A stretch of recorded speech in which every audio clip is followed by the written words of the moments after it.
Alors aujourd'hui, on se retrouve à la pharmacie, le bistrot ludique La Pharmacie, pour tester mon nouveau jeu. Dans ce jeu, vous allez trouver des cartes plateau labyrinthe, des cartes éléments, des cartes actions et un dé à 3 faces. Le principe du jeu est simple, il faut arriver au centre du labyrinthe et donc en sortir. Pour ce faire, on a les petites cases labyrinthe qui vont nous permettre de tracer notre chemin. Et on a les cartes actions qui vont aussi nous permettre soit de modifier le chemin déjà installé, soit de mettre des bâtons dans les roues à nos adversaires. On y trouvera des cases vortex qui vont nous faire des passages souterrains entre deux cases vortex, des cases avec des symboles où là il y aura une action qui sera associée à chaque symbole. Et pour avancer au sein de ce labyrinthe, il va falloir lancer le dé. Ce dé a une particularité, c'est qu'il n'a que trois possibilités, le 1, le 2 ou le 3.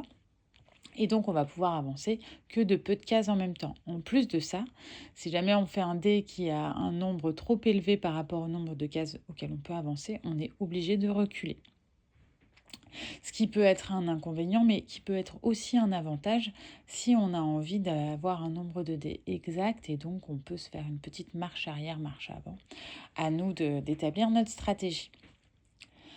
Il y a une douzaine de cartes actions différentes qui vont nous permettre donc de modifier le terrain de jeu, donc soit de tourner des cases, soit de sauter par-dessus certains murs du labyrinthe, soit de faire passer le tour aux joueurs, etc. Je vous invite à les découvrir dans les règles du jeu.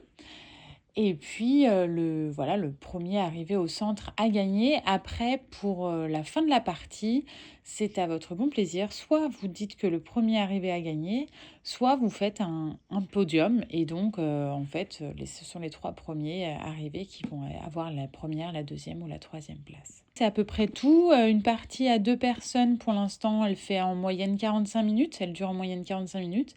Et là, à 4, donc pour mon premier test, elle a duré 1 heure. Personne n'a senti l'heure passer, donc ça c'est un super bon point. Après, j'ai eu quelques commentaires pour potentiellement des cartes actions supplémentaires à modifier ou à préciser un petit peu.